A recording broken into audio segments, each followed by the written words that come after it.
Hello दोस्तों, राधे राधे, जय श्री कृष्णा। दोस्तों, आज हम आप लोगों के लिए एक मुंडन गीत लेकर आए हैं जो किसी की फरमाइश आई है। आप लोग वीडियो को लास्ट तक देखिए और कमेंट करके हमें बताइए कि यह गीत आपको कैसी लगी। ललना के मुंडन में ननदी लोग आई गईनी, ननदी लोग आई गईनी हो, भाभी आई गईनी, सगरो बहिनिया तो ने गवा चुकाई देहू हो, भाभी आई गईनी, सगरो बहिनिया तो ने गवा चुकाई देहू हो। एक ननदी पूर्व बैठे, एक ननदी पश्चिम बैठे, दूसरी ननदी पश्चिम बैठे हो, साहब तीसरी ननदिया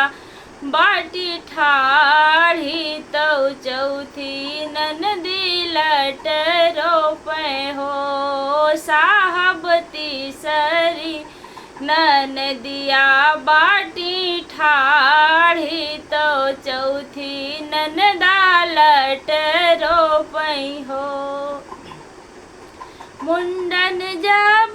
पूरे होई गए, नाऊ भैया चली गए, नाऊ